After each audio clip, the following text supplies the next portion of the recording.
That's awesome. Awesome. Good. All right, welcome to Practice Mastery, webinar number 3, as we talk about agreement formation and self-mastery. We got some folks from the Callagy Law team. Hey, what's up, guys? Having a good day? What's up? So I think we're going live on Facebook as well. We like to multi-purpose and multitask here at Callagy Law. So we're doing actually an internal training on these concepts for our own practice mastery, as well as for you physicians and healthcare providers out there. And quite frankly, this is relevant for anybody that has a business or wants to influence anybody in the world. But it is critical for medical providers to understand that we're all in the business of educating and influencing in really, really significant ways. And some of the incredible challenges that we face when we're out there in the world of attempting to influence folks is realizing the differential in skill sets and abilities that people have. And we are repetitively saying at Practice Mastery and internally Callagy Law that it's not a question of yes or no. It's a question of where you are in the scale of mastery. Anybody want to take, Rob, you want to take a crack at that, explaining to folks what we mean when we say that it's not yes or no, it's where you are on the scale of mastery. This is Robert Solomon, attorney extraordinaire that was part of Arizona's top verdict of 2016. Robert helped co-chair or second chair and put the videos together for some critical examinations during that case. And so there's a lot of influence mastery going on there. What are we talking about when we talk about not yes or no, level of mastery? Sure. So I think that when people are asked whether they can do a certain task, most people will see it in terms of a very binary perspective. Can I do it or can I not do it? And I think it's a very improper way to perceive any given task, yes or no. It's very concrete and very binary. And it limits you to believing that you can do something or you can't. But obviously, most people know the world is not very binary. There are different gradations upon that scale.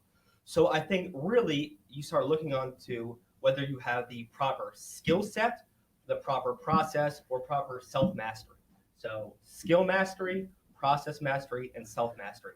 And really upon examining those 3 different areas, you'll see that maybe you're a 6 at self-mastery, an 8 at process mastery, and a 2 at skill mastery. Even though you may have different numbers in all those different categories, it makes it not just a yes or no answer. It's, well, here I am now, and how can I increase my chances of getting from where I am now to that yes? Yeah. Now, thank you. That was an awesome job, Robert. Now, in case there are people thinking like we're just doing this for the camera, do we just do this for the camera, guys, or do we have these kind of meetings and conversations very frequently? Yes? Frequently. Yes, frequently, right? So this is why and how we believe that we create an amazing differential in our growth and acceleration. We got Mark Winters here, right, Mark? Yep. I don't think you're mic'd up, but you could give a shake head and yell out aloud yes if it's true. We had some goals and outcomes in a variety of different healthcare recovery areas.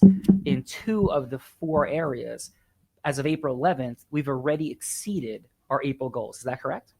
Yes, quite significantly. Quite significantly. And those goals were were quite significant from where we were even 6 months ago. Yes? I think from even where we were 2-3 months ago. Even 2-3 months ago. Absolutely.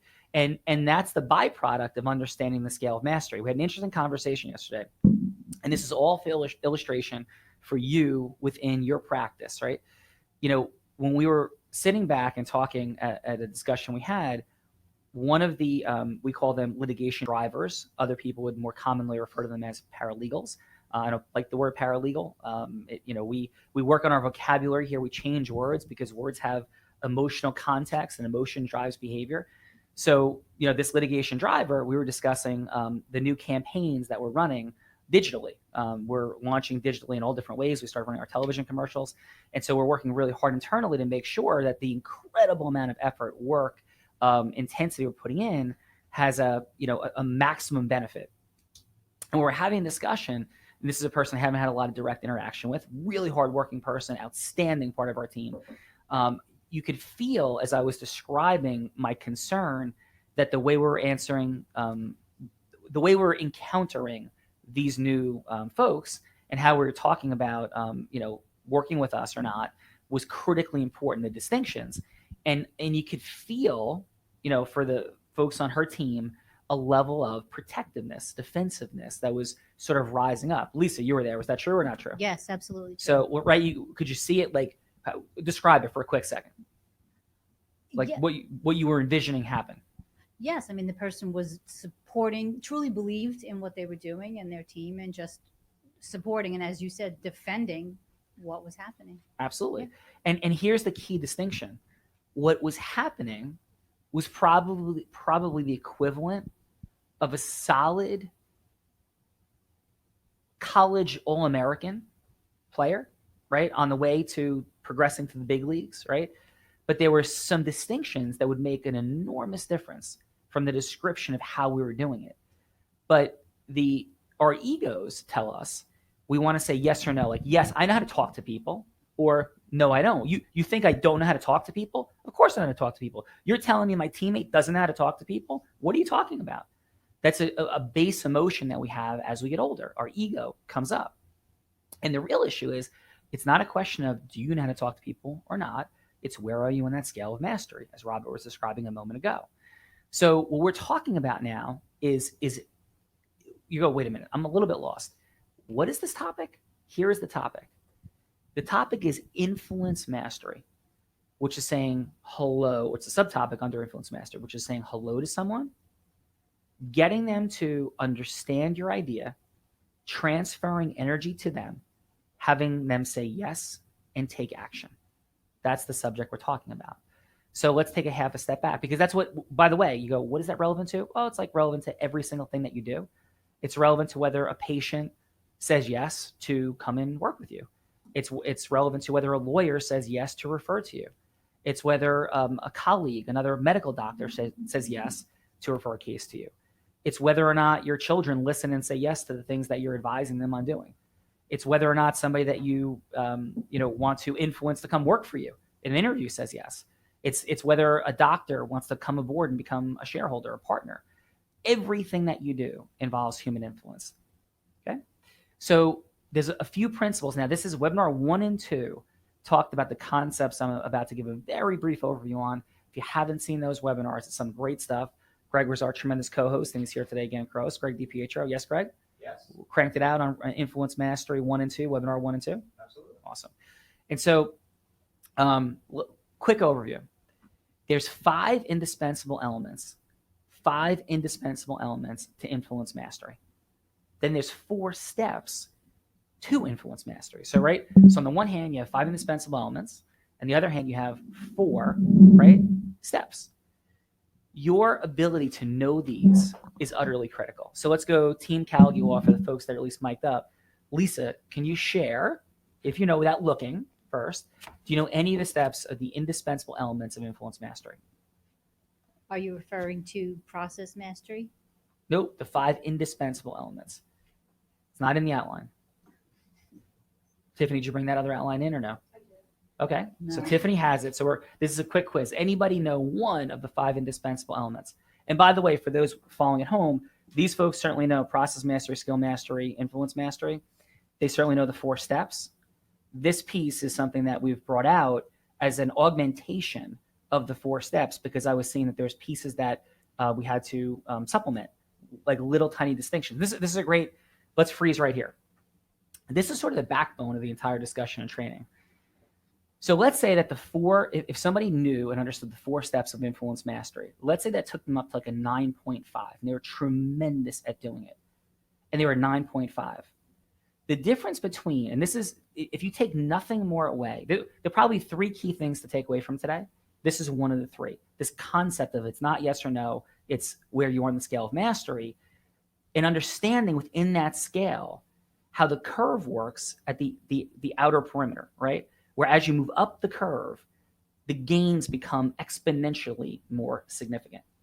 So the person that is a level 5 communicator versus a level 8 communicator is going to have a tremendous difference in the results that they create, the level 8 versus the level 5.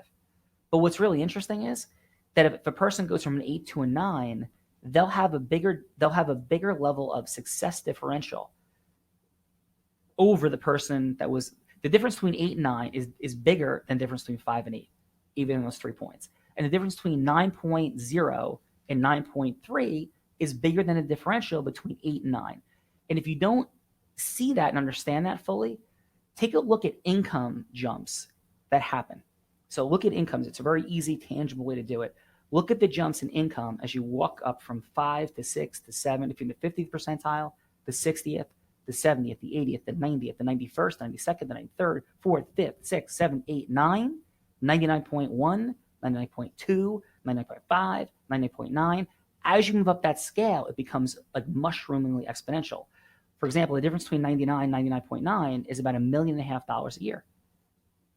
By going up 0.9, right? Excuse me, 99.9, 99.99. So going up by 900ths, it's that jump. And the difference, for example, between like a 5 and an 8 might be about $40,000. So there's massive differential as you ride up the curve. And if you're I get it.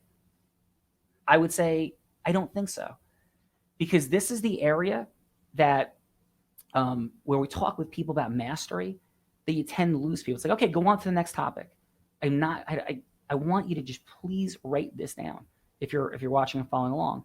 Like, this piece is so phenomenally critical. This was the difference between us achieving a $27 million jury verdict in Arizona and getting nothing, moving in that 99.9 to 99.99. Robert, am I exaggerating? Give me 30 seconds on the level of mastery differential, maybe by explaining some of the things that we do here in training and even in mock juries without talking about a specific case, what we do in mock juries and how much of a difference that makes an influence. And for those following at home, you go, well, I don't do that. I'm not a lawyer. I'm a doctor. No, you don't understand. Or I'm a staff member of a doctor. You influence every day. You influence carriers to pay you. You influence patients to refer other patients. And there's a wild differential in medical practices between certain practices that I'm aware of that are built entirely on referrals. I have a dear friend named Ben. Ben's entire practice involves no marketing. It's all referrals. It's incredible, the level and volume of patients that attend that practice, because they're blown away by the relationship that's created with the team members there. A lot of other places, for the life of them, can't get somebody to come back, and they think it has to be all in paid marketing. You know, our family law team, I give Chris Cavalli sitting right here, my partner in family law, give Chris all the credit in the world. They do such an amazingly awesome job of blowing people away. They are tremendously referral built. And the big thing we're trying to do there is, because they do such a phenomenal job, is get that message out there on a broader spectrum, because they're so tremendous at what they do. Fair? Yep. Yeah. So, Robert, levels of distinction, help explain how we worked with national level jury consulting experts, right? Mm-hmm. And what that did, what we did to their process to what we call 0.16 screw turn it. That means little tiny change that creates exponentially greater result. Little tiny change creates exponentially bigger result. Sure. So I'll kind of take a step back and say, what does the majority of lawyers do when they're given a case? The 90% of lawyers will read the case, go through the exhibits, prepare the exhibits for trial, and do things like that. And maybe go over an opening or a closing once or twice, things like that. Where Callagy Law, and where everyone can distinguish themselves, is making these small little screw turns to make yourself even better and even better and even better. And eventually, as Sean said before, there's just a mushrooming up at the upper echelon of these small distinctions. So an example of this is, most lawyers will not practice pausing their inflection, their voices, or things like this. And small changes on your speech patterns when it comes to cross-examination or direct examination have the tremendous result in how the judge perceives the witness and how you create rapport with the jury. Same thing when you have videos that you're cross-examining a witness with. A lot of jury consultants or a lot of people out there may not want to do a cross-examination and then play video deposition testimony of that witness. We have decided to master that art form. And by making these small distinctions, by playing that video, it makes the world of difference when you're actually doing a jury trial. And that is just a small anecdote of these small distinctions that you can do at a trial and beyond. And in the mock trial, thank you, Robert. In the mock trial process, we created we literally hijacked the process and made it our own, because we felt we had deeper levels of distinctions about the communication to the jury. So all human communication is about the other person. I'm going to review this quickly. Stay with us. We're not talking generally. This is going to be very specific action steps. We're laying the groundwork. So stay with us and understand. You're going to get specific takeaways. I'm trying to open up your mind to understand respectfully how much you can grow. And I'm nonstop, right? Nonstop watching videos, paying for coaches, doing things continuously. Internally, we're talking about this repeatedly. Some of the people here are like, oh my God, another training. Like, why do I have to do this, right? And it's because we're trying to reach another level constantly, because I understand that there is an exponential differential once you get there, right? Now, perfect example, Greg, sitting right here on my right. You heard it probably in webinar number 1. When Greg first, if you watched it, when Greg first came aboard 10 years ago, we did a little competition to see who, for a different company that he owned, it was a coaching and training company, who could book appointments. 3 people came in, they booked 0, 0, 0 in the same time period that Greg did. 0, 0, and 0. Greg booked 30. Am I telling the truth? Yes. And I didn't find out about that till about 8 years later. Yeah, he never even knew that I didn't even know about right? that. And so here's the point. Those 3 people thought they were competent people to come in and sell and market and book appointments. They thought they were totally competent. They responded to the ad. They could do it. They can communicate like human beings. There's not even a number to represent how much better he did than them. You can't multiply 0 by anything to get to 30, right? So it's infinity better than Greg was, right? So that's as we ride, and those people in their normal life, they're probably like, level 8, 9 communicators. But if you're calling people cold, you got to be a lot better than 8 or 9. You've got to be like a 9.7, a 9.8. And then the curve goes whoosh. And the difference was having a job or those people not having a job and producing, I don't know, over 1,200 appointments at this point, my friend? Yeah, for Pip, yeah, about 1,250. 1,250 appointments, right? Versus 0. That's what we're talking about. So if you can understand that you may have a sales or marketing person working with you, you may be a sales or marketing person, and you may have the tiniest little distinctions that would increase your productivity by 500%, 1,000%, 1,500% within this video. If you master these principles, there's going to be an incredible acceleration in how you do what you do. And then if you can teach to other people and leverage that, now you have incredible true freedom and power.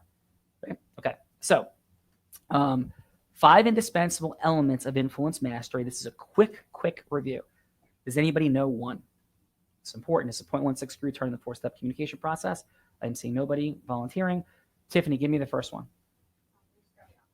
Oh dear, Tiffany is not ready to roll. Tiffany, let's hear boo, Tiffany, boo.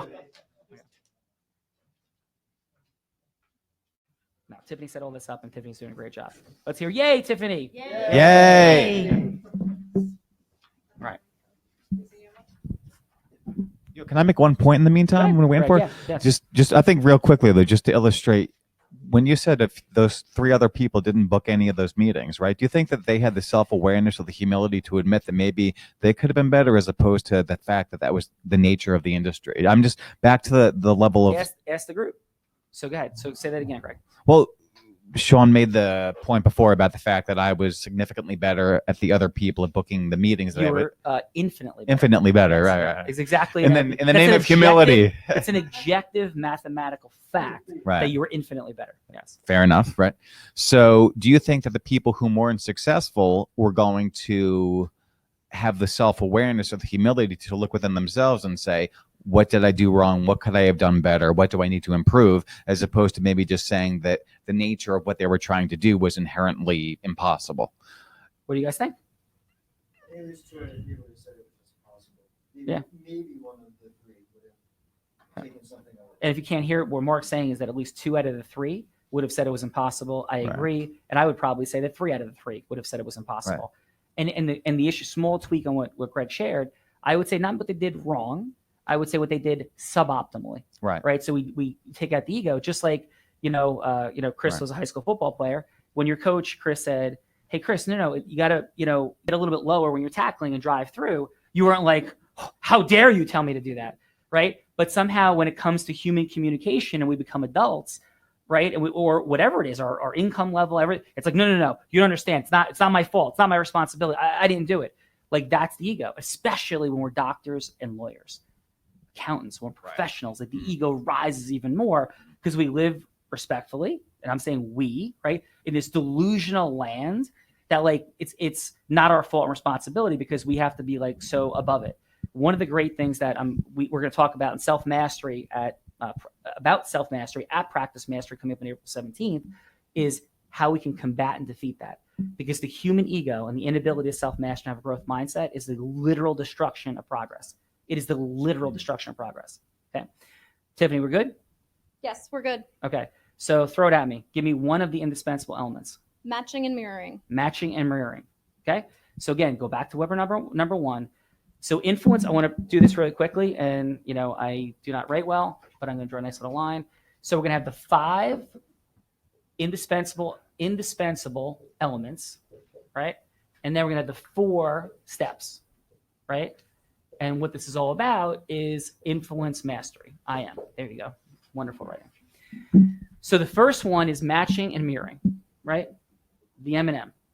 What matching and mirroring means is the ability to meet somebody where they are and take them with you, right? So if everybody's kind of sitting here subdued, and let's say I was an outsider coming in, I'd be like, hey, everybody, how you doing? Right? Like, I'm not matching mirroring. I'd be like, hey, good morning. How you doing? What's up, Chris? How are you? Like, I'm matching his energy. Greg, how are you? My tone, my deferentialness, especially when I come from the outside. So you're literally matching and mirroring tone, body language, and words. And tone I use as vocal qualities. Again, we're not going through all this. Watch Practice Master webinar number 1. If we don't understand matching and mirroring, then everything we're talking about goes out the window and becomes unsuccessful. Second one, Tiffany. Oh my goodness, Tiffany. Level 3 listening. Holy jeepers. Now, what should Tiffany probably be doing right now? Looking for the third one. Looking for the third one, right? Very good. Level 3 listening. I just want to keep in the same order as I had at the first webinar because these are not in any particular order. They're all relevant, equally relevant. Level 3 listening. Let's just illustrate really quickly. Lisa, how are you? Fantastic. Okay. Hey, what's your favorite sports team? The Patriots. Really? Mine's the Jets. That's level 1 listening. It destroys rapport. It breaks it down. It shifts away from Lisa to me. Okay. Again, this is every one of these is called indispensable. Why do you think it's called indispensable, Robert? Because you need to practice them or it won't work. Or none of it works, right? None of it works. Right. So, or you get like 0. You're like the dudes that were competing with Greg. 0, 0, 0. Greg had this going on. Obviously, wonderfully. Greg is incredible at matching and mirroring. He's a great level 3 listener. These are things that he has mastered before I met him.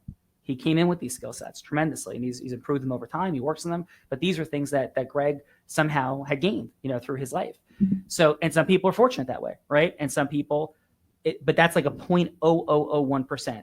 Ask yourself this question. Ready? If you're watching, could you pick up the phone and book 30 meetings cold with people who don't know who you are in 2 weeks? I would get it's 1 in 10,000 that you could, maybe 1 in 100,000. Okay. Can I actually share a quick anecdote about Please, level yes. 3 listening? Listen, and this is what I want to do, guys. If you want something, Greg's got the mic. Some of the folks aren't mic'd up. Grab the mic and say something. It's all good. Go, Robert. So I actually have a quick anecdote about level 3 listening and the power of it. And it has to do with the fact that I just got engaged. Hey, let's hear for Robert's engagement. And Robert just leg pressed 630 pounds. Let's hear for Robert's leg press. I don't know which one's more important in my life. Don't tell me. So I have a bunch of friends from college, and obviously as time goes by, you end up speaking to some of your college friends or high school friends less and less. I still try and text with them most of the time. I would say once every 3 to 4 months, I would try and make a call to them, or they would call me. And it'd be good to catch up and everything, and it's a lot better when you're in person. But these phone conversations would last maybe like 15 minutes, not really that long. Not to say like we had an estranged friendship, but it definitely wasn't the type of deep, heartfelt conversations that I was used to having with them. After I got engaged, I had to call a bunch of my college buddies to ask them to be my college groomsmen. And I remember right before calling these people, I heard Sean talk about the concept of level 3 listening. And I remember before calling each one, I'm like, be a level 3 listener. When a person says, oh, work's going well, don't say, oh, yeah, work's also going well for me. Ask them, what do they like about work? Their coworkers and everything like that. Talk to them about what they just said to you. Don't just revert it back into yourself.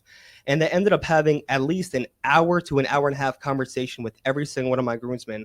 The conversation was that much more heartfelt and deep, and it was really just a shift in the conversation I was having with these people. Yeah. Well, thank you, Robert, dude.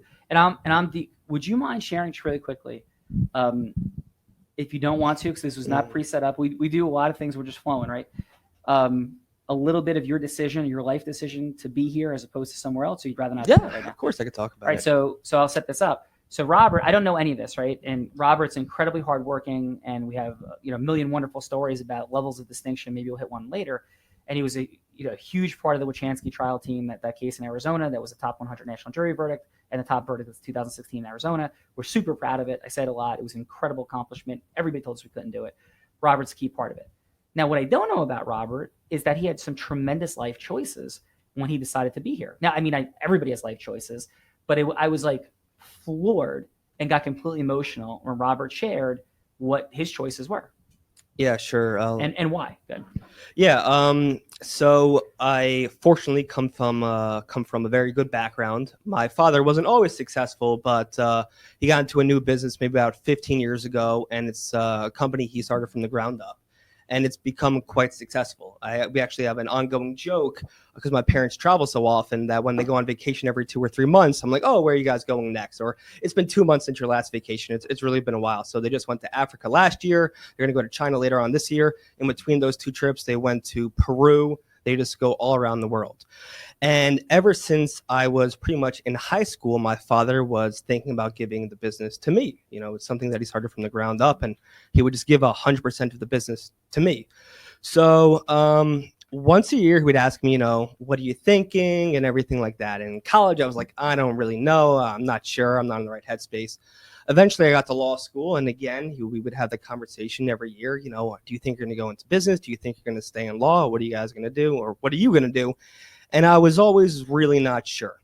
Eventually, I came to Callagy, and slowly and surely, I was really drawn to this place. The interpersonal dynamics, the investment that Mike and Sean and the rest of the team have in you, and just the feeling that you're doing something really good in this world. And for the past 3 years, my dad has been asking me, yet again, what are you going to do with this business? Do you think I should give it to you, or do you think you're going to stay in law? And just this past summer, I said to him, you can give away the business or you can sell it. I'm going to stay within Callagy Law. And I think it's really, I don't know if it's a testament to this entire place. It's just, it is a testament to this entire place. It really shows that I'm not forced to be here. I could leave, I could revoke that decision, but I don't want to. This place is really unique. The teachings that Sean has is really unique. And I'm not planning on leaving anytime damn soon. Thank you, Robert. Appreciate that.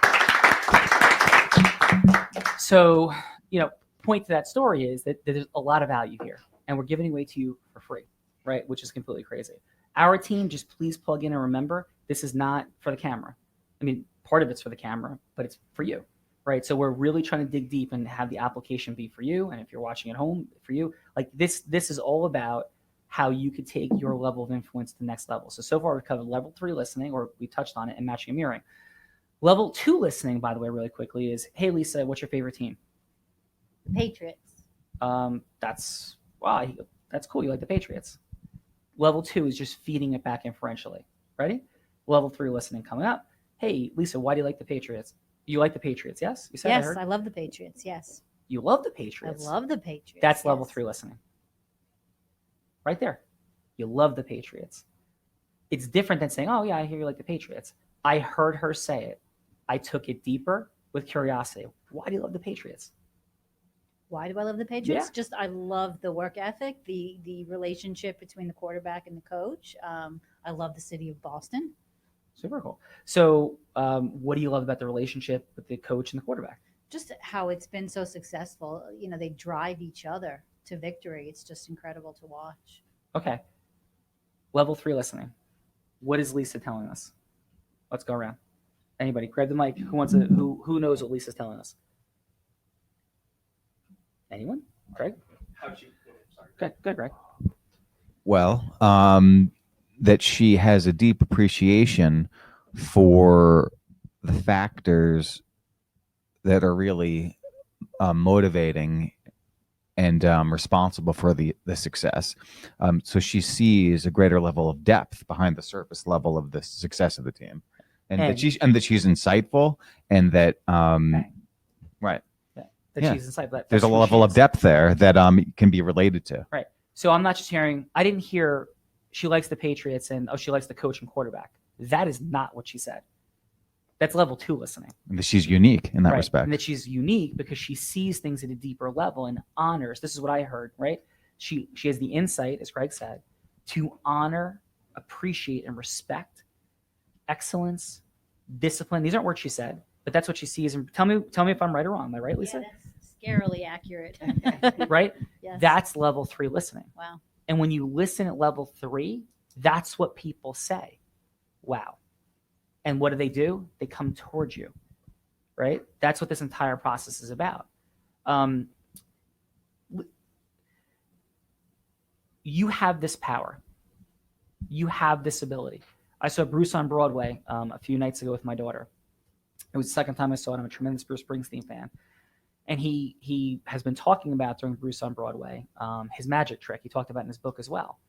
And, his magic trick was learned. I mean, he was like a whole bunch of other people playing in bar bands for over a decade. And he was trying to get a following. And he released his first 2 albums. They were incredible albums, Greetings from Asbury Park, Wild Innocent, and E Street Shuffle. But neither one of those albums went anywhere. Critically, they were wildly well received. Right? Rolling Stone loved them. It was awesome. But in terms of the audience, like nothing happened. They weren't kind of like radio play pop songs, and it just wasn't happening. And Born to Run was his last chance. And now the guy plays in front of, if he plays in New Jersey, he's playing in front of 70,000 people, right? Every single night he's selling out. And that's because he can make people feel. But here's the key of what I'm saying. His level of mastery, he was that good. He was that good in 1974 before Born to Run. He was that good. Rolling Stone said he was that good. Anybody who saw him said he was that good. He had influence mastery. He had the ability, which we're going to come up in a second, to transfer energy magically. But his process mastery was off, as he talks about in the show, because he wasn't getting his message in front of the right people. And he had to change his approach. And that's what helped Born to Run to absolutely skyrocket. And I won't go into all those details, but you can certainly listen to it for yourself. So the tiniest distinctions took him from being somebody who you would have heard of to one of the greatest rock, in my opinion, the greatest rock act of all time. Greg would disagree. He's a Guns N' Roses guy, but Guns N' Roses would have a similar story, right? I'm sure of their ascension, to what they did. At some point, they were not known, Right. Right? Absolutely. They had incredible talent, energy, and capability, and at some point, they did certain little things that skyrocketed them to be in the conversation. Got the video played on MTV. Got the video played on MTV. That was the distinction. Process mastery, Yeah, right? Absolutely. Process Changed mastery. everything. Yeah. Right. That's not the topic of today for Bruce's or Guns N' Roses process mastery, but it is a key idea of small distinction. And I will guarantee you that as Bruce grew, he knew how to play to a bar and light the place up. But it gets a little different when you go to an arena. And that gets a little different when you go to a stadium. And those are little screw turns that he had to make that a lot of bands and artists, Guns N' Roses has made that jump. Bruce made that jump. U2 made that jump.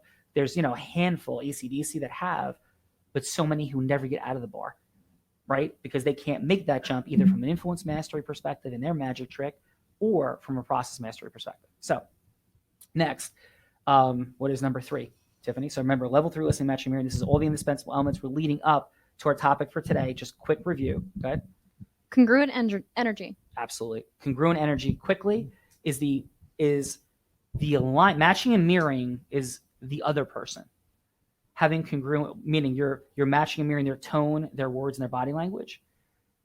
When we talk about congruent energy, it means the alignments of our words, tone, and body language. Like, Lisa, does my energy seem congruent? Like I believe what I'm saying. I know what I'm talking about. Yeah, 1,000%. Right. So my words, my tone, I'm just teaching, right? I'm sharing that this is objectively what I know to be true.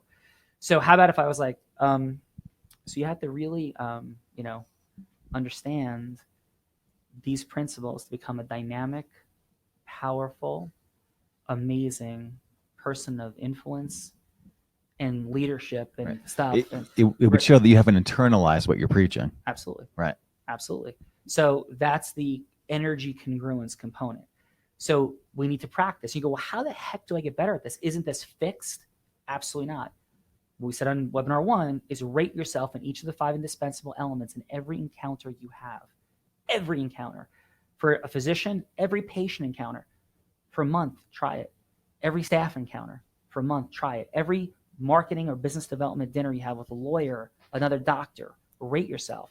If you're like, I'm not doing that, great, then stay where you are. Turn this off. You're wasting your time. This is because I know how to do this. I've done it. I've traveled this journey.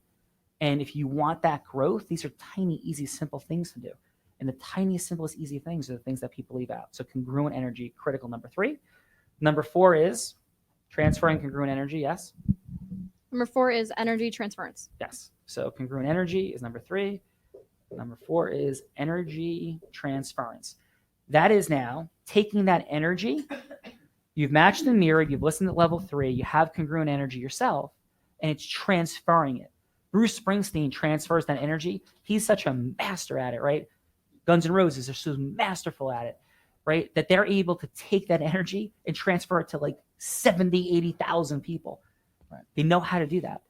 Right? We have to be able to transfer it to one person. And as you become a public speaker, you're transferring it to more than one person, transferring it to the group of people that you're communicating with. But all human influence is based on energy transference.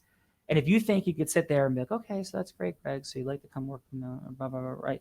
Like, and you don't have to be manic, but there needs to be an energy transference. And that energy can be an energy of depth, caring, real connection. That's how relationships form, right? Romantic relationships form without frenetic, crazy energy, right? But in terms of influence, same thing can happen in terms of employment. Same thing can happen in terms of people saying yes to you. It could be, this deeper level of connection. Maybe people, start communicating about a charitable cause and they're really connecting powerfully in their values. They start talking about Brady and Belichick, like Lisa Lake. And we really connect on the desire for excellence and the fact that Bill Belichick will confront Tom Brady like he's everybody else in the room. Yes? And that means a lot to Lisa. You like that, don't you? Yes, I love it. Was that a transfer of energy? Yeah. Did Lisa's energy come up a little bit? Absolutely.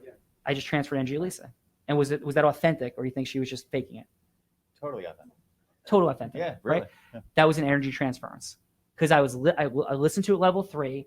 I was sharing with her my perspective and who she is. That feels good to be heard, right? I have energy, and I shot it to her. She had energy. And that makes it dramatically more likely when we get over to the 4 steps that all this is going to happen and work. And by the way, was that about me or about Lisa? About Lisa. Yeah. So as we're going through, we'll talk about that, who it's about in the 4 steps. Final step, Tiffany. Number 5 is mastery of questions. The mastery of questions. So the way you do all this, right? The mastery of the question. The way you do all of this is through questions. How did I do it with Lisa? Right? I said, hey, who's your favorite football team? Wow, what do you like about them? Wow, you love them? Like all open-ended questions. So there's and knowing the difference, the power of questions. And again, look at webinar number 1. This is a quick overview of webinar number 1. It's an hour and a half of just this. Okay. Kick butt, amazing stuff. Kick A stuff. There's a differential of when you use open-ended questions and closed-ended questions, and your ability to know when that is an imperative. So questions are like super powered. Give you a quick example. If I go to Lisa, hey, what do you think we're looking for, Lisa, in somebody we hire? And go to that video we watched, this morning. Give me the weak answer. Hey, what do you think we should be looking for in somebody we hire? Remember what it was in the video or no? Yeah, somebody who's energetic. One word. Energetic. Go with a different E word. Experience. Yeah, somebody with experience. Yes. Right? Now, do we want somebody with experience? Yeah, that's a pretty relevant thing. I don't want somebody with experience. So I'm going to ask myself a better question. Who is the optimal? What are the characteristics of the optimal person I want? Well, we're certainly not going to ask for a person just with experience. There's a lot of people with experience that are terrible. Lawyers, doctors, staff members, people, right? That just do a horrendous job. You'll have to make them unlearn. You have to make them unlearn this stuff. So I want a person who has energy, is driven, has integrity, is disciplined, has vision, is open to growth mindset, wants more, will spread positive, and that energy will spread it to other people throughout the office. That's who I want, right? And more. But it comes from asking a better question. What's the optimal person you want? So understanding that questions lead other people, us in the interaction, and ourselves just communicating with ourselves to all of the answers. These are the 5 indispensable elements. Ready? Let's go down the list one more time. Robert, what's number 1? Number 1 is matching a mirror. All right. Chris, number 2? Number 2 is, I'm looking at your, I can't remember what. Chicken level scratch. stands for. Oh, level 3, listening. Level 3 listening. Tiffany, number 3? Congruent energy. Congruent energy. Lisa, number 4? Energy transference. Robert, number 5? Master of questions. Right. There we go. Those are the indispensable elements. We haven't gotten to today's topic yet, but like being refreshed on this is critical. Okay. Now let's go to the 4-step communication process, which is not our topic either. Our full topic for today is simply number 4 in this influence mastery process, right? So before we get here, Robert shared it a minute ago. Let me do something in this zip code. All results, this R is for results or outcomes. These are interchangeable words, results and outcomes. All of our results and outcomes are or are not produced because of 3 components. There is PM for process mastery. There is IE, right, for influence mastery. And then there is SM, right, not SNM, SM for self-mastery, right? So why are you all laughing? So for self-mastery. So when we have, and there's tons of stuff under each, right? We're in the influence mastery category. We're going to work on self-mastery, the beginning of it, at Practice Master on April 17th, okay? For today, so far we've covered the indispensable elements that circle the 4-step influence mastery process. Those 5 indispensable elements circle that, right? It had to be part of the entire thing. And then there's 4 steps, 1, 2, 3, 4. And we're going to be focusing today, which we haven't done yet, on the 4th step, which is agreement formation. Other people call it closing the sale. You go, well, I'm not selling anything. Of course you are. You have no idea what you're talking about if you think that's true. We'll come back to that.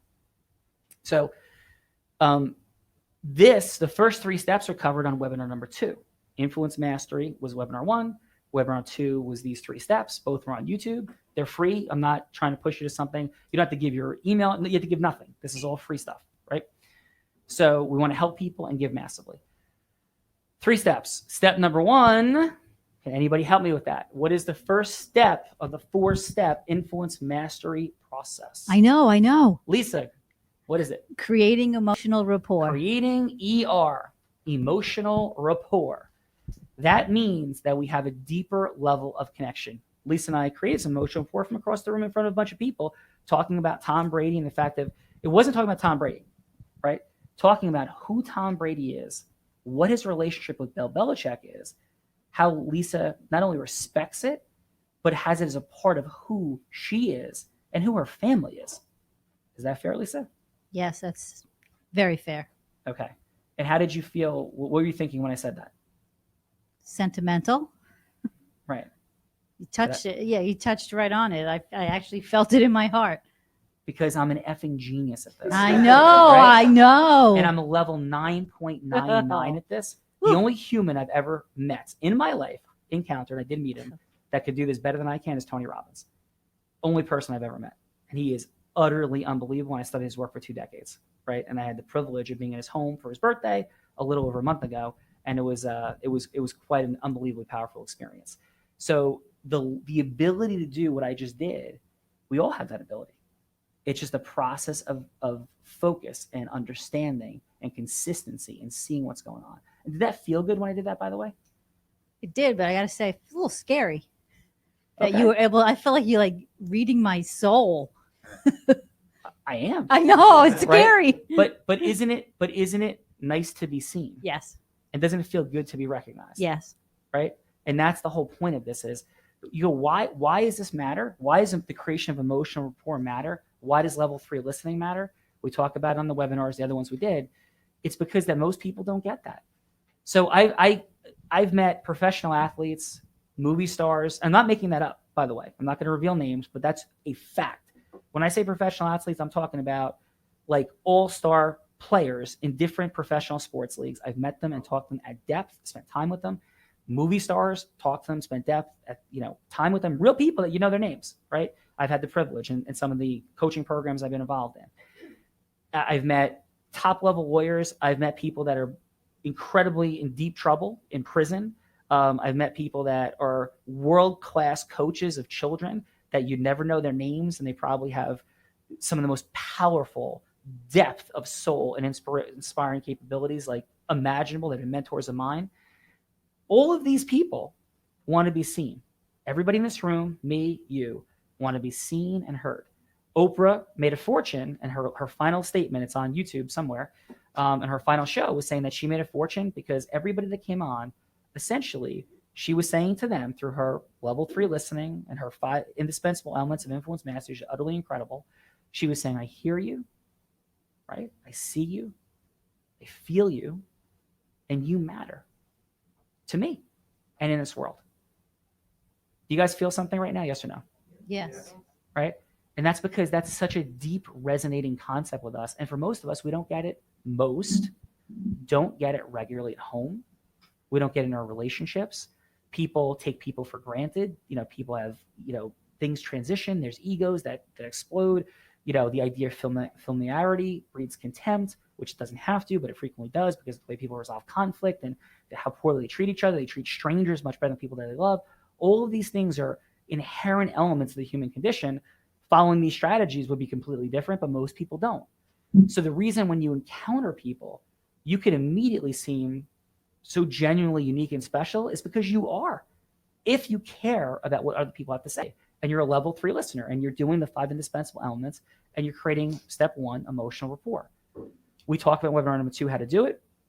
I'm not going to go further into it, but you have to have emotional rapport first. If you do not have emotional rapport, so these elements help us get each of these 4 steps. They're surrounding them, right? But step 1 is creation of emotional rapport. Watch webinar 2. And by the way, when I'm saying that, I'm not asking you to do that for me. I don't get something if you go to webinar number 2. I get nothing. It is for me to try to help you. That's it. So emotional rapport creation. Step 2, who's got step 2? Oh, come on now. Eliciting pain and yes strategy. Eliciting pain and yes strategy. Everyone has pain. Unfortunately, I don't know. Fortunately or unfortunately, people don't react to pleasure. So we physicians and CFOs of hospitals, some of you are completely nuts, because we'll come in and say, hey, we're going to find you money. We're going to find you millions of dollars, right? What we really should probably be saying is we're going to make sure we get your butt fired because we're going to tell the people that you report to that you're not letting us come in and find millions of dollars, and that might motivate you better, right? You probably won't like us that much in the beginning, but we'd be helping you anyway.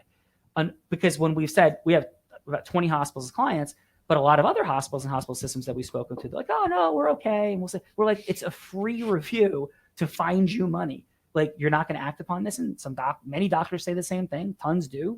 We collected $50 million last year on behalf of our medical providers. But it's amazing that we'll be like, hey, we're going to find you money. And they're like, okay. But then somebody calls and goes, somebody stole $10 out of their wallet and go, where's my $10? Right? It's the pain that is the motivator.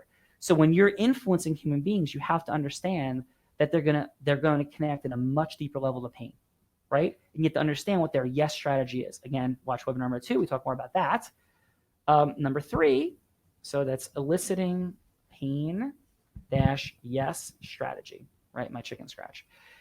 Step 3, after we've established emotional rapport, we've honored the 5 indispensable elements. We've established emotional rapport. We've elicited pain and yes strategy. And by the way, real quick reminder is as you go through those first 2 steps, it is only open-ended questions. Again, this is all review. Only open-ended questions. It is not closed-ended questions. Only open-ended questions. Once you cross the threshold of step 3, you need. And by the way, what open-ended questions? Start with. Give me. What are they? What? Who, what, where, why, how. Yes. Who, what, when, where, why, and how. Thank you. Right. and that was very difficult bending over because I've started new interval training. My legs are killing me today, right? Because I'm going to attempt to leg press more than Robert within 6 months. That's one of my goals. That's a So- growth mindset. That is a growth mindset. Thank you, Robert. So, level 3, unique identity, right? So, or step 3, excuse me, unique identity. This is huge. We covered this at Practice Mastery, the last 2, which was in South Jersey 1 and Central Jersey 1. And the creation and conveyance of your unique identity is epically, unbelievably valuable and important. It cannot be overstated. You ready? Robert, let's just try this. Tell me, as though you never met me, right? You didn't know any of this stuff, why we should work with you as a lawyer, or Callagy Law. Why should we work with Callagy Law? Just tell me like you never learned anything. Unlearn this entire system and tell me, I'm there. We're at a networking function. I'm Robert works in the business litigation section, does an awesome job. We've, the stuff that we do there. You meet someone who was from a big corporation. We defended a corporation recently that ended up was on the verge of destruction in a trade secret violation case, and we ended up protecting it, and it got sold at the end for $80 million.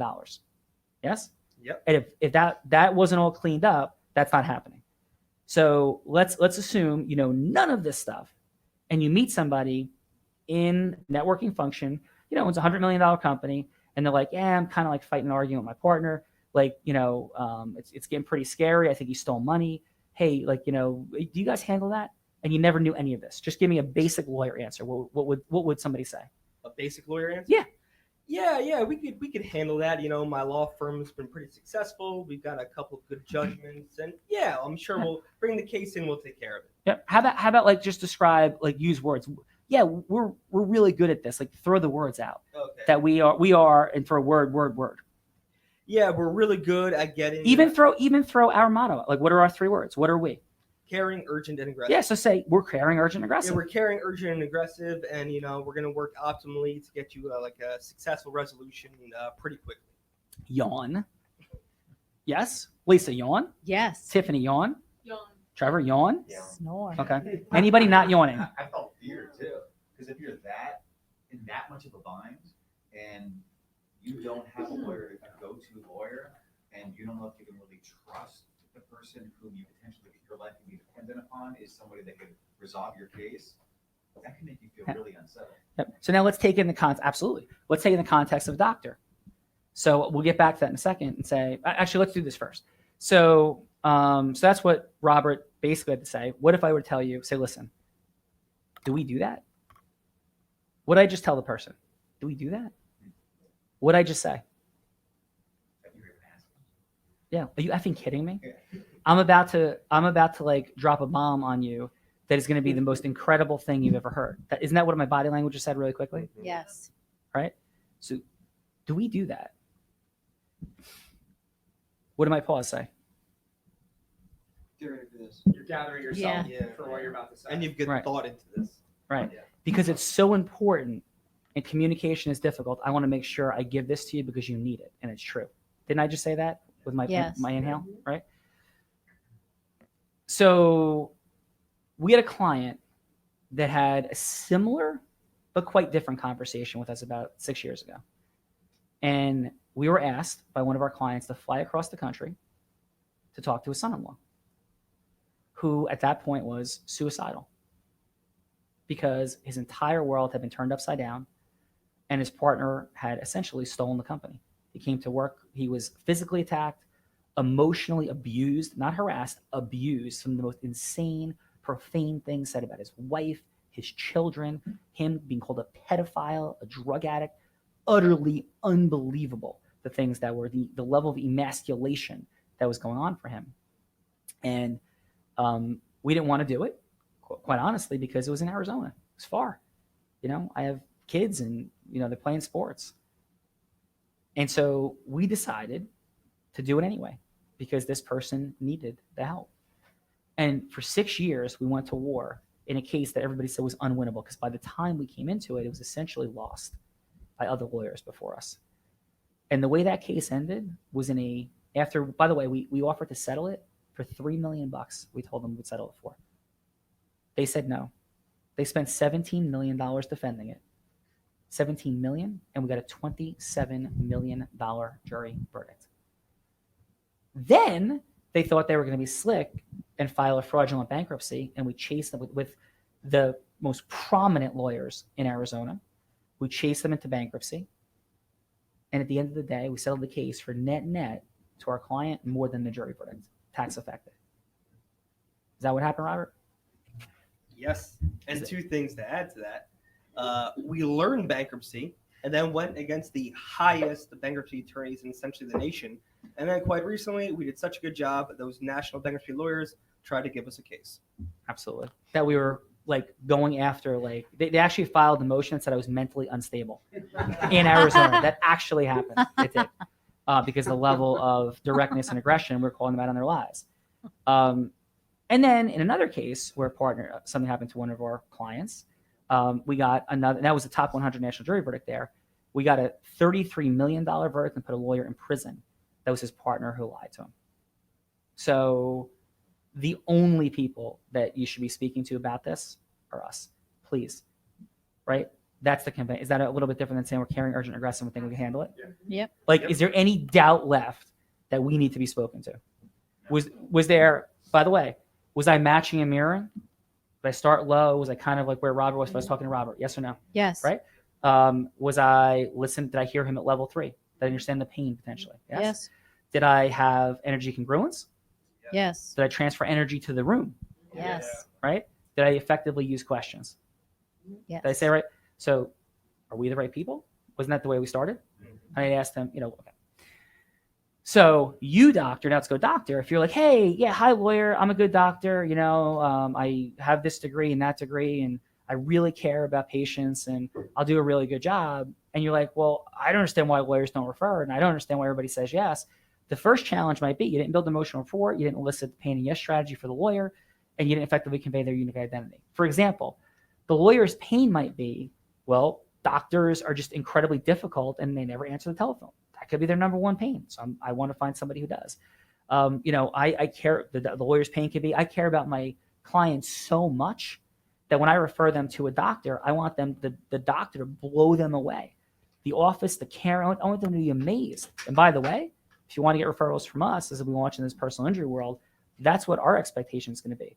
Because we're not selling out our patients like a lot of personal injury lawyers do and saying, we're just going to refer to you because you refer to us.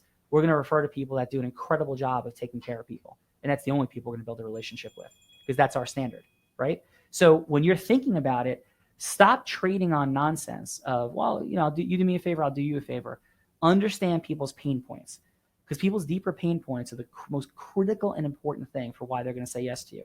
It's why your team is going to, like their pain points, and then conveying your unique identity into that solution. So if the pain point is I want people to amaze the patients, then the story would be like my friend Ben, he would say, amaze patients, we don't even market. We have patients beating a path to our door because, and by the way, we have a 98% attendance rate for physical therapy, which is just unheard of. 98% of our patients keep their appointments. People come in, we give them chocolate milk, we give them snacks, we give them, whatever they want. Not whatever they want. We give them this incredible level of like concierge service when people come in, and that's whether or not, they're on Medicare or whether they're a private pay, whatever they are, we're treating them amazingly. And they just can't believe the experience. Most physical therapy sessions, they're left on their own. We have our physical therapist with the person during the entire duration of their visit.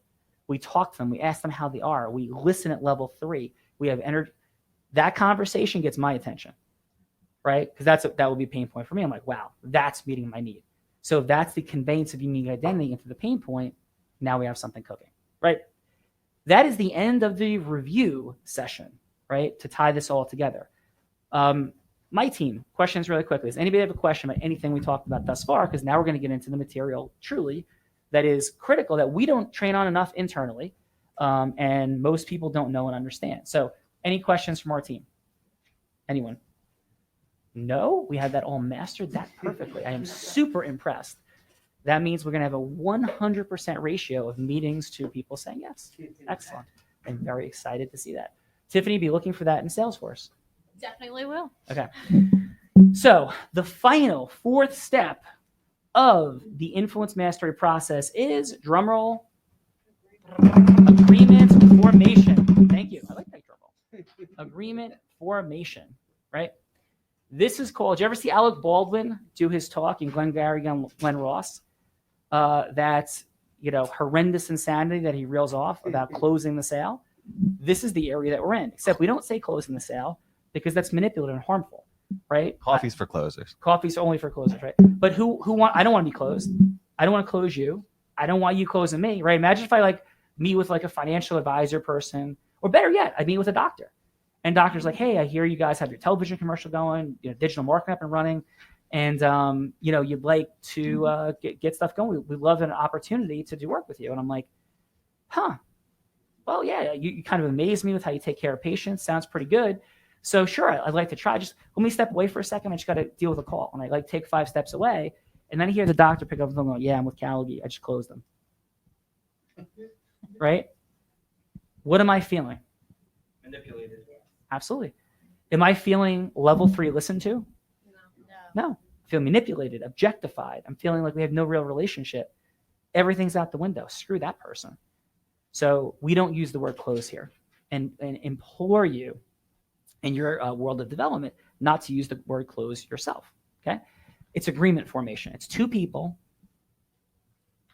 authentically and consensually, right? Authentically and consensually saying yes and moving forward with some level of action. That's what agreement formation is. If I heard the person say as I walked away, hey, I just met with Sean Callagy. It was a tremendous meeting. You know what I learned about him? Bop, bop, bop. Couldn't feel better about the relationship. I'm super excited. He said he's going to be willing to give us a chance. I want to prove we're going to treat his, anybody who refers to us like absolute gold. Take care of these people. And that's the energy you're approaching with. Now we're talking. So when you think of influence mastery, by the way, we live in a very jaded and cynical world.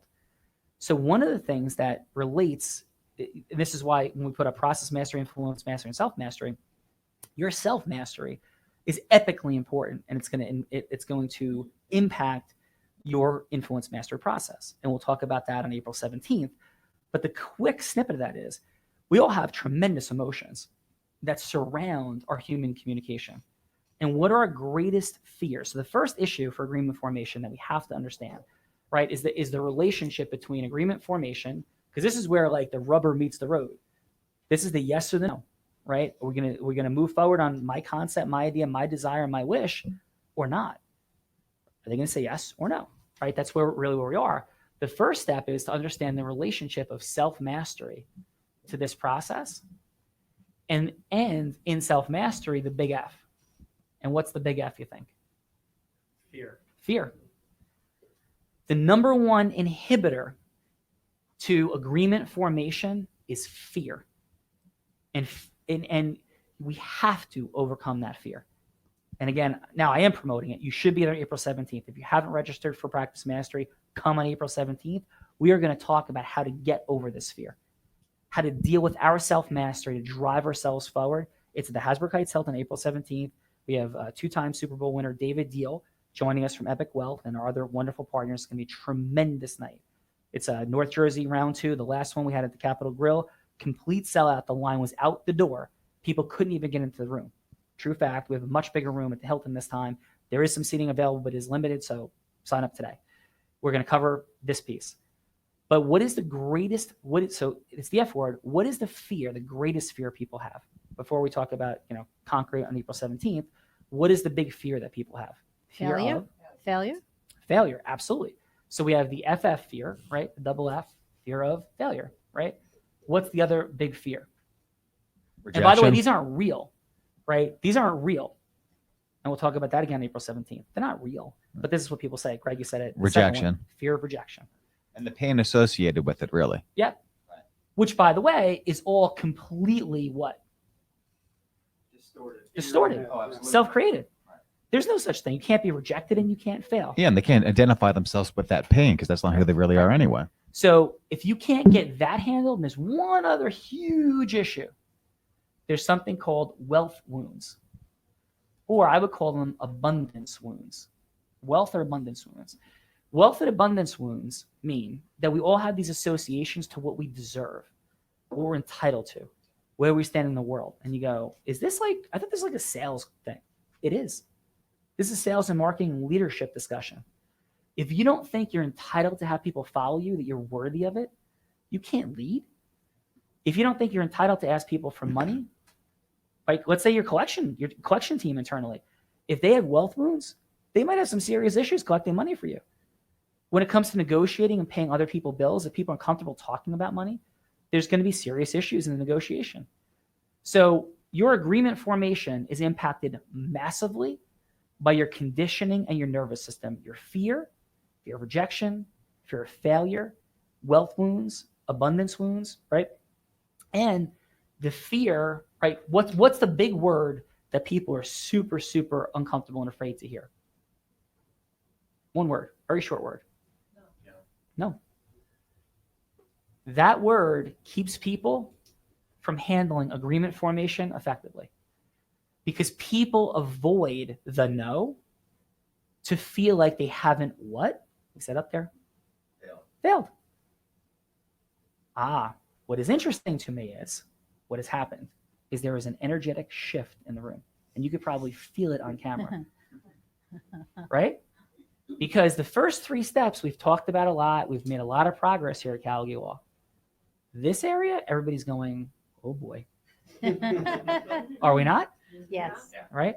Oh boy. And by the way, I say oh boy too. Because I would say my level of dealing with these wealth wounds and these issues, I put myself at a solid 9.3. But there's a big difference between my ability to handle wealth wounds and abundance wounds versus my ability to handle emotional rapport building, eliciting pain, and conveying unique identity, where I'm a 9.99.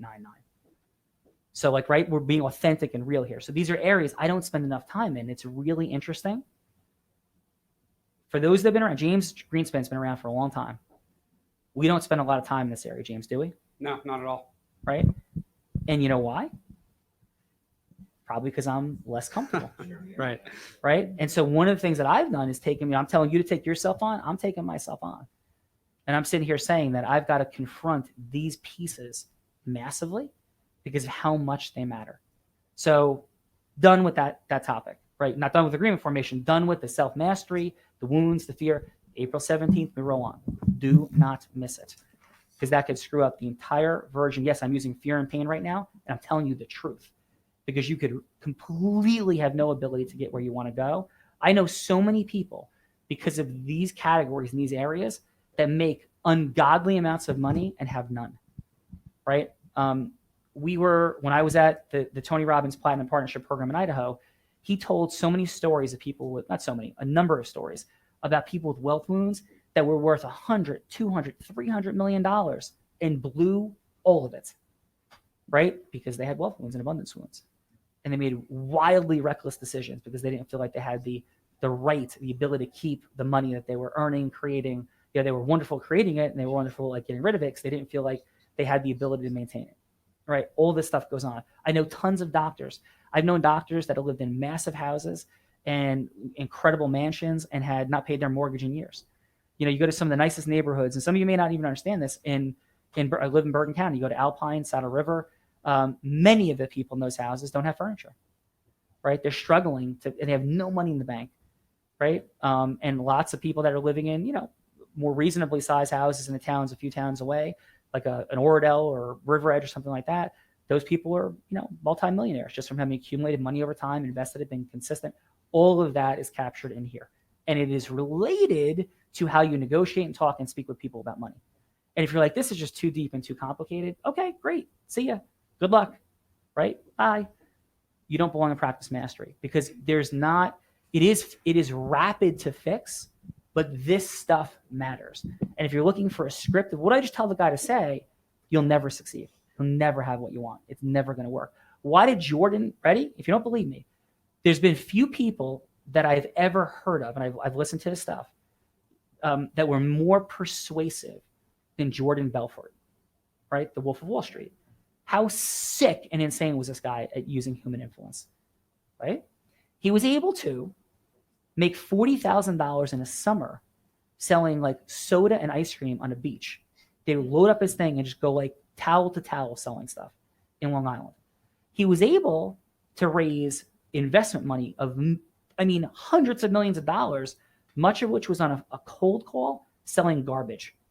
So his influence mastery skills were like totally off the hook. But what ended up happening to Jordan Belfort? Jail. Complete life destruction. Because he didn't understand this top line. Because he felt horrendous about himself and kept doing, he had huge drug problems, doing horrendous things to people, lying to everybody, right? Total destruction because of that top line. And if that's not squared away, the rest doesn't happen. Okay? So now let's move on to number 2. Let's get much more practical.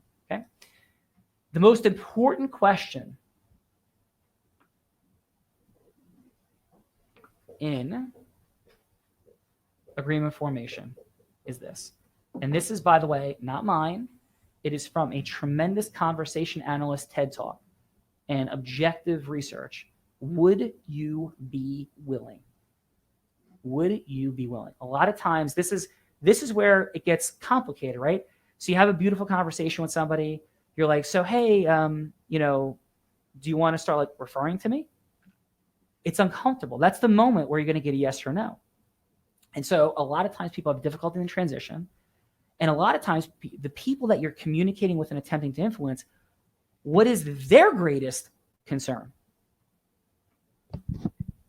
All that stuff basically from the top line. Absolutely. You're going to get taken advantage of. James Greenspan in the house. Let's hear it for James Greenspan. Fear of failure, fear of rejection, like self-rejection, their spouse telling them they're an idiot, being embarrassed in front of their staff. They're afraid they're going to make a mistake.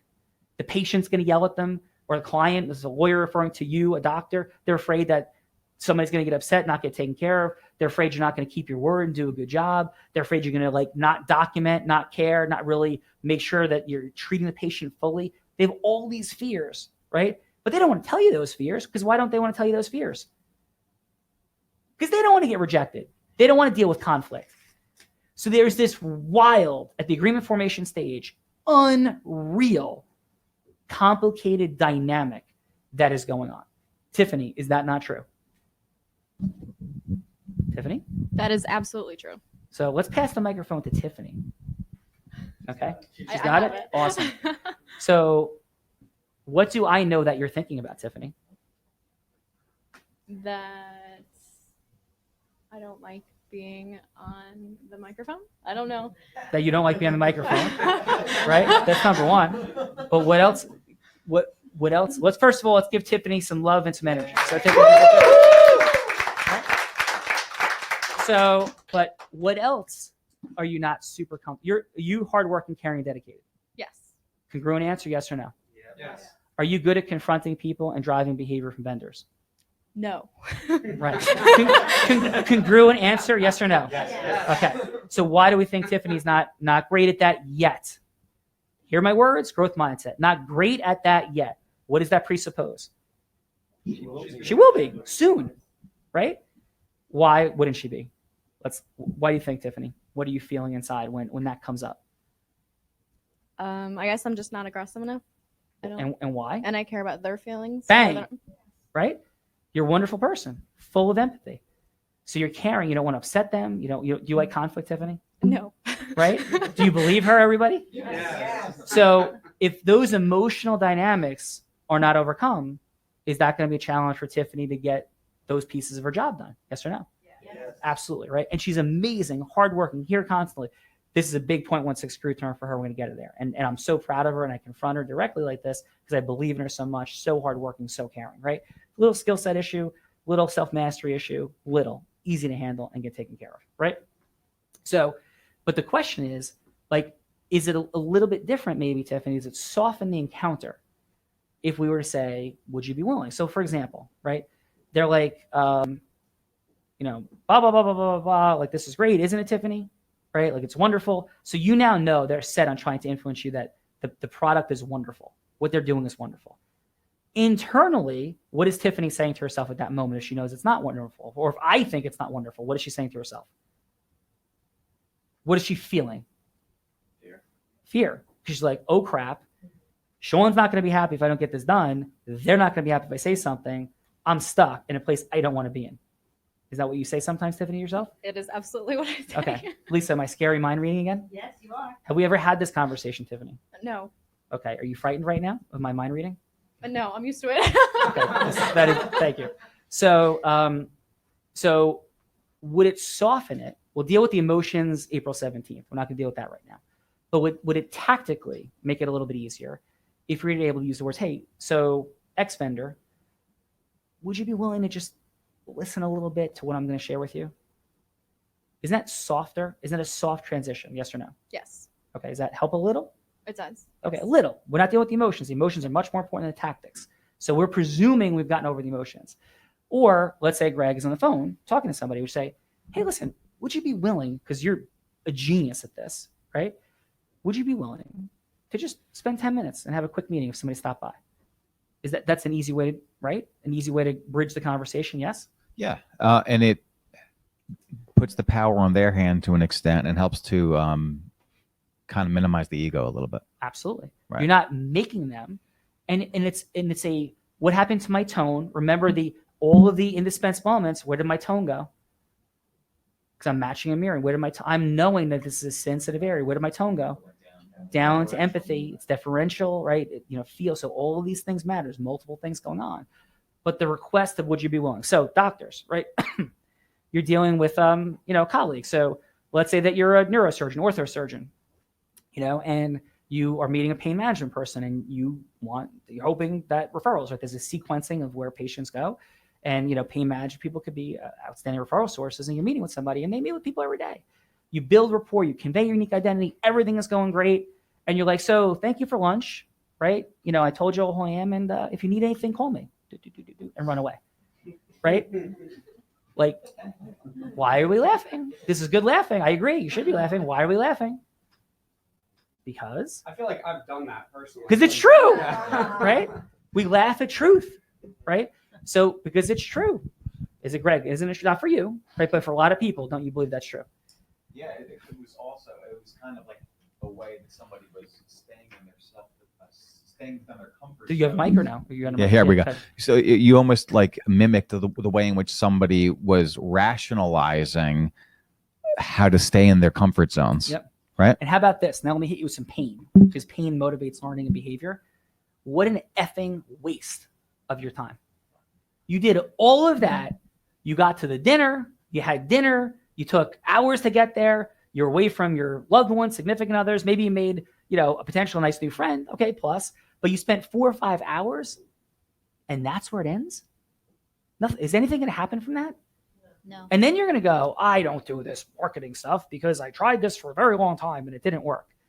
No, you just were missing one simple 0.16 screw turn that might have made it go from zeros, like the dudes that came in, to 30 out of 30 like Greg did, or 1,250 appointments like Greg had. And the fact that, I don't know, we signed up 30 new clients in the last 60 or 70 days, something like that, right? Some extraordinary number. And that's because we know how to communicate with people, and we're not manipulating. None of this is manipulating, right? If you listen to webinar number two, you understand that all of this is about educating people about what we're saying congruently, truthfully. Like, we believe objectively that we are going to deliver tremendous results for people, an incredible benefit with everybody, from our track record, what we know how to do, all the amazing people that are sitting out here, the 115 people on our team. We congruently know that. But it's difficult, we understand, for you, for us, for you as a doctor, for us as a law firm, to have people understand the difference. So you're the neurosurgeon sitting there. One challenge in the conveyance of your unique identity before you get to agreement formation is, how do you differentiate yourself? They heard that story from everybody. You're another neurosurgeon. So what? You bought them a steak dinner. So what? Who cares? What's going to make them want to work with you, right, is understanding how to convey your unique identity into their pain points. That's going to be the issue. But at the end, to ask. And the way you first ask is you say, would you be willing? And if you don't ask it congruently, so if the would you be willing is like, hey, Chris, would you be willing to potentially refer somebody to us sometime? Like, is that a good ask? No. Weak, scared. What am I saying to him? I'm saying to him, tell me to go F off. right? Right? That's what I'm telling him. I think you should. I'm saying, hey, sir, I think you should tell me to F off, right? I think you should send me home packing, crying, like to everybody saying, like, the world is hard and marketing doesn't work. That's what I think you should be telling me, right? And I'm telling you that it does. And if you're asking, would you be willing? So let's say it differently. So, hey, Dr. Chris, how are you? I'll be a lawyer. You're a lawyer, Chris, and let's say you do personal injury. Not Chris runs my partner and runs the family law team, incredible attorney, and does webinars as well on family law. And I'm like, okay, so you're personal injury attorney though, and I'm doctor. So, Chris, I was just wondering, I know Callagy Law is running commercials now. I know you're a personal injury attorney.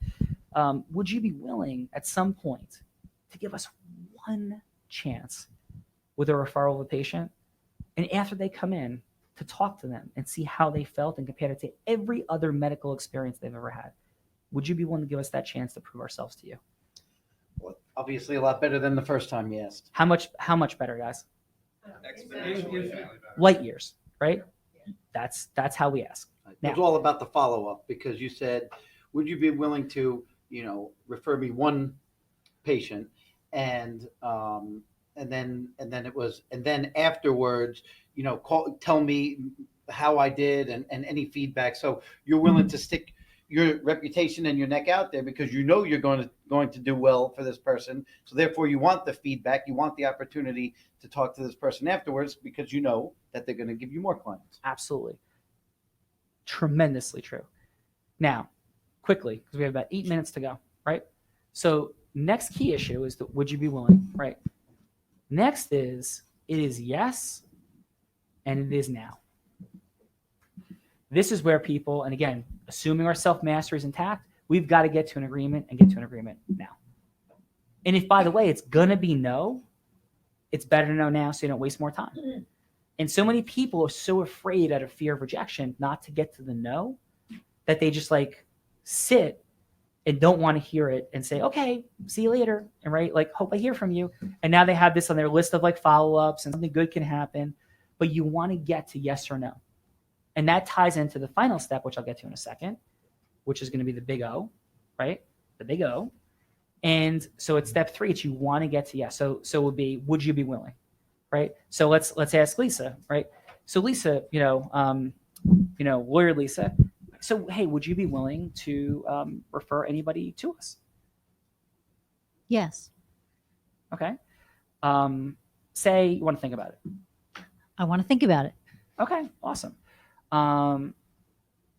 Let's go back to yes. Say yes for a second. Go ahead. Let's go back to a softer yes, a little bit more uncertain yes. Yes. Now, what did she really say? No. She said no. She said maybe, Maybe. but no for now, Mhm. right? So, okay. So can I ask you this question, Lisa? I sensed a little bit of trepidation. This is now at step 4. The big O is objection handling. And objections can be 2 different things, right? And what are those? They can be, right? This is critical, voiced, it's the V, or unvoiced. What is the more dangerous, the voiced or the unvoiced? Unvoiced. Unvoiced. Because if they're handling the objections out of your presence, then who's not handling the objection? You. You. And if you ain't handling the objection, you got a big problem. Huge problem. And what are objections really? Doubts. What are objections really? Doubts. They are doubts. And what I'm going to say is they are UG. They are usually understanding gaps. Ah. That's what objections are. Because sales, this entire process is an educational one. They are understanding gaps. It could be an understanding gap about value. It could be an understanding gap about your unique identity compared to somebody else. They are understanding gaps. Rooted over here in all this fear stuff. So what we must do during this discussion is answer all voiced and pull out the unvoiced objection. And how do you know if you're getting unvoiced objection? What will be the best cue? Body The- language is big. The incongruent responses. body Energy. language, which is you were saying the same thing. Say it again, James. Incongruent responses. Incongruent responses. If you're getting an incongruent yes, you know you have an unvoiced objection, right? And so you want to forward action right away. So remember we said yes now. So I would follow up if Lisa was, let's say Lisa said a little bit stronger yes. It wasn't quite as, but I would say, hey, Lisa, so how could we, may I ask, may I make a request? Yes, of course. Okay. So now it's, would you be willing? I'm saying, may I make a request? Right. Would you be willing? So I'm going to say, would you be willing for a second time? So I don't want to say, would you be willing again? I want to say, make a request, pattern interrupt, little differential. Say, would you be willing to tell me if there's anybody you have right now that you think as a client would be a good fit for our practice? Do you know of anybody right now? Say no. No. Okay. Is that because like everybody is already working with an attorney and has an attorney? Say yes. Yes. Okay. So, and I believe her, right? So let's say that that's a reality. So if I'm a physician, I might say, okay, I gotcha. Would you be willing to have it such that, you know, if it was geographically made sense, that your next patient that came in, you would refer them to our office? Would you be willing to give us that opportunity? Sure. Okay. I'm hearing, can I just be honest with you, Liz? I'm hearing some uncertainty. Could you just, I'm not looking for you to tell me yes and not be yes. Just to please, you know, give it to me straight. How would you feel about working with us? Like, what is it that you're worried about? Because I hear a little bit of concern, hesitation. What is it? Well, I guess That's pulling out an unvoiced objection. I just did. What percentage of people do you think actually say that in a sales encounter? What percentage of doctors do you think would say that to a lawyer in a sales encounter? 0, 1. Yeah. What do you guys think, Greg? Couldn't be more than 1%. Could be more than 1%. Imagine if you did. Imagine if you did and followed these steps, what might happen? That'll make you automatically seem much more distinct from your colleagues or your. Say it, please, strongly and. That right there, you know, those interactions, those steps that you're talking about would automatically give you a significant distinction. So Lisa would automatically kind of be gravitated towards you or realize something different's going on here. Mhm. Right. Absolutely. So would you? Yes. Okay. So how, now ready? Now we want to take all the burden off of the other person. So I'm really appreciative. Like, do you mean that sincerely? Like, you really want to, like, I'm really looking to make sure that you feel good and we're on the same page, that you want to try to build you want to give us a chance to build this relationship. Is that what I'm really hearing or no? Yes. Okay. So I'm giving a check-in, right? And did she sound congruent? Yep. Okay. So one of the biggest challenges I see, now we're going to go to challenges that she might not even be thinking about, is like with relationships like this, is stuff just like, we feel good, we have lunch, right, Lisa? Then nothing happens. Would you agree? Have you had a lot of meetings with people that you were hoping to build a relationship with? They said yes and things didn't happen. Yes. Have you had that happen? Absolutely. Right? You like that reversal? Understand what just happened so she can understand where I'm coming from, right? So who handles like sort of the referrals in your office? Would it be you, one of your staff members? Like, how does that kind of work? It'd be me. It would be you. Okay. So when do you think would be a reasonable time to follow up to see if you have somebody new that came in so we can sort of get that chance to prove to you and amaze your client? Maybe next week. Okay, cool. Could I ask this? About how many new PI cases do you guys generate a month, typically? 15. Oh, wow. All right. So within next week, you should certainly have somebody. And if something comes in sooner, you'll give me a call. Is that what I'm hearing? Yes, sure. Okay, awesome. So what time would be best, you know, for me to, you said next week, like Tuesday, like what time would be best? Tuesday, 11 o'clock. Awesome. I really appreciate it. Should I call you on your cell or the office? You can call me at the office. Okay. Very, very cool. I would probably ask that question better. I would say, would you be, you know, normally I communicate by cell. Would it be okay if we, you know, communicated by cell? I'm happy to give you my cell number. I would say something like that to try to get to a cell level, because now you're removing an additional barrier in the situation, right? Mm-hmm. How many people, right, in their sales encounters communicate with people in that way? What percentage do you think? Now, forgetting doctors, just overall in the world. Less than 10, probably. Yeah. Oh, maybe even less than that. If you're Yeah, already in the less sales, than you 5. hopefully you know what you're Yeah. doing. It's just the case. We're going to have a really rapid, quick synopsis. Trevor, what were some of the most important takeaways you got from today? Just the agreement formation part. I know that the whole system Trevor's new. Let's hear for Trevor, by the way. Thank you. Thrilled to have him aboard as a teammate. Yeah. So, which by Thrilled the to way, be I think here. you have Yeah. a very dear and close colleague that is a doctor. Yes. That is true. Yes, I do. Okay. Yeah. And does this sound like powerful and valuable information for her? I believe it is. Yeah. She was actually there for our last practice mastery course. So Which is how we met. that's Okay. exactly how we met. Yep. So, most valuable takeaways for you from this agreement formation section? Personally, for me, it's understanding how to master that first row that you mentioned, but then after that, The emotions. yes, the emotions, Which is and the why fear. people should be there on April 17th. Absolutely. Okay. It's understanding how to approach your interactions with someone to get to the point where you can understand their needs and show empathy. One of the big issues that I have is that magic phrase, would you be willing to, and understanding how powerful that is, and sprinkling that into your conversation. So that's a big takeaway for While me. maintaining the indispensable elements of congruence and all the rest. Robert, Right. thank you, Trevor. Robert, most critical takeaways for you? Yeah, I would have to actually just agree with Trevor. As you said earlier, you spent a lot of time on the other parts of kind of this influence mastery, and not a lot amount of time on the fear of rejection, the fear of failure, and all that stuff. So realizing all the dynamics at play when you are getting to agreement formation is obviously very, very important.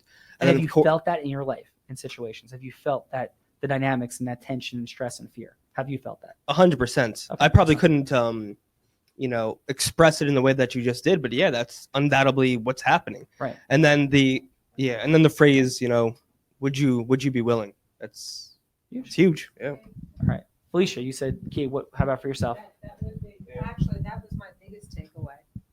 Which Um, one? The objection handling. Okay. I think that's just so valuable. Right. But it's the objection handling married to the indispensable elements. It's married to maintaining the matching and mirroring, the power of questions, level 3 listening, the energy congruence to yourself, and the energy transference. Those 5 are absolutely essential. Okay. Any final questions, comments from the team? I was just going to say, for me, Yes. it's also the would you be willing, but also when you get to the objections, the level 3 listening is so key. Because if you're not doing that, Lisa just said yes, and then you're done. But if you hear her say yes, but she really meant no, to me, that's like the critical phase. And that's why, by the way, I hadn't taught before. I sold this program in the early 2000s. This is my coaching program. I discussed, but I didn't separately teach and share and coach on the 5 indispensable elements. I just started it as we started running Practice Master in 2018. I was like, how can what 0.16 screw turns can I make to make this go deeper? And if you think you just say, would you be willing, and it works, you're dead wrong. It's that those 5 around each of the 4 steps, marrying those is critical. And by the way, same thing with money. We'll talk about tackling money more at Practice Mastery on April 17th at 6 p.m. at the Heidelberg Heights Hilton.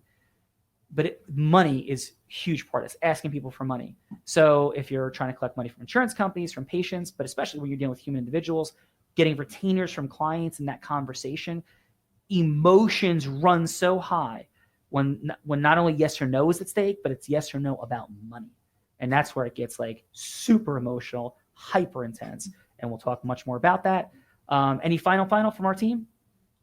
Guys, give yourselves a hand. Thank you very much, everybody. That's awesome. And everybody out there, thank you. Practice Mastery webinar number 3 is complete. Register now at the Hilton. Call our office 201-261-1700 to register, or hit us on Facebook with the invitation thing that Tiffany puts out. I don't know how all this stuff works technologically, but she does. Thank you very much. Have an awesome day. Go get them. Agreement formation, influence mastery, practice mastery. Thank you very much. I'm Sean Callagy.